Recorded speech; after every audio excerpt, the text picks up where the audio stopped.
ఒకరికి ఎవరికైనా మానసిక వ్యాధి ఏదైనా వస్తే మనకు పడని శత్రువు ఎవడన్నా చిల్లంగి చేశాడు, చేతబడి చేశాడని చెప్పి కొట్టి చంపేయటం, ఇలాంటి చేయటం దాదాపు గత కొన్ని సంవత్సరాలుగా 9 మందిని చంపేశారనేది ఒక రికార్డు పోలీస్ శాఖ అధికారులు పెట్టారు.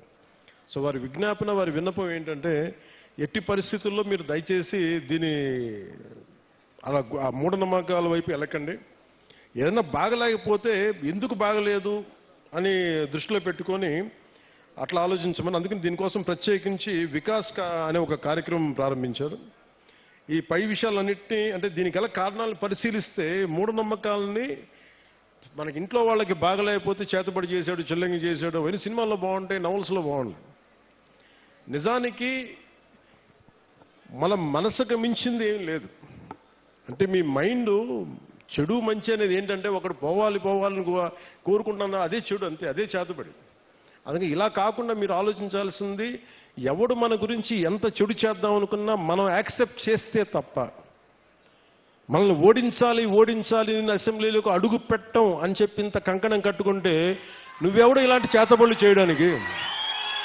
ఇలా చూడండి, మనంటే పట్టణంలో ఎప్పుడు మాట్లాడతారు, అందువల్ల కానీ మనం ఎలా ఎదుర్కోవాలి?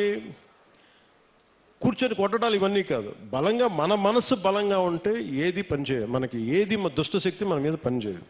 ఎందుకంటే ఒక్కసారి ఇలాంటి మూఢ విశ్వాసాలని నేను కూర్చోబెట్టి వెంటనే తీసేయమని కష్టం అని అర్థం చేసుకోగలను. కానీ వీటికి మించి మీరు ఆలోచించాల్సింది, ముఖ్యంగా యువతకి, ఆడపడుచులకి, మహిళలకి చెప్తున్నా, ఒక తరం అది నమ్మారు, ముందుకు వెళ్ళిపోయారు. తులసీదళం, తులసి నవల్స్ లాగా బస్తర్ అడవుల నుంచి ఒకరు కొంతమంది వస్తారు, ఇలా చేశారు అని. ఇవన్నీ పాతకాలం అన్నీ అయిపోయినాయి. మీకు ఎవరైనా సరే చెడు చెయ్యాలనుకున్నోడు కూడా మనకి ఎవడు చెడు చేయలేడు, మనం బలంగా ఉంటే మనం ఏదైనా ఎదుర్కోగలం. అందుకని ప్రత్యేకించి వీళ్ళెవరో మనకి చెడు చేశారు, చేతబడి చేశారు, చిల్లంగి చేశారు, వీటికి లోను కాకుండా, ఉద్రేకాలకి లోను కాకుండా, చట్టాన్ని మీ చేతుల్లోకి తీసుకోకుండా, ఇలాంటి జరగకుండా మీరు చూసుకోవాలి మనస్ఫూర్తిగా నేను మీకు కోరుకుంటా ఉన్నాను. అందుకని వీటన్నిటిని దృష్టిలో పెట్టుకొని అవగాహన కార్యక్రమం, వికాస్ అనే కార్యక్రమాన్ని శ్రీకారం చుట్టారు ఉన్నత పోలీసు అధికారులు.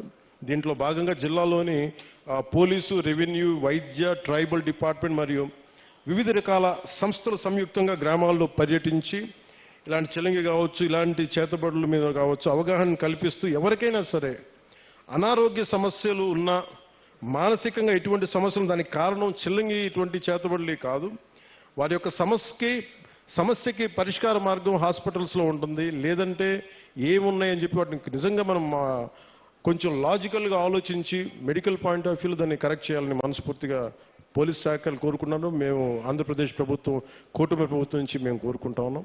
అందుకని మీ అందరూ సహకరించి చట్టాలను దయచేసి చేతిలో తీసుకోకండి.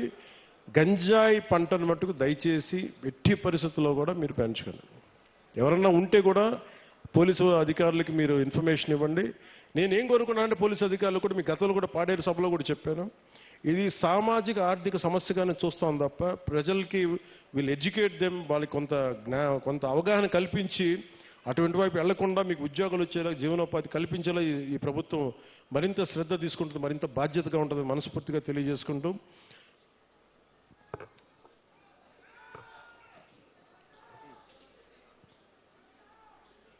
అలాగే అంటే మీతో మాట్లాడుతూ ఉంటే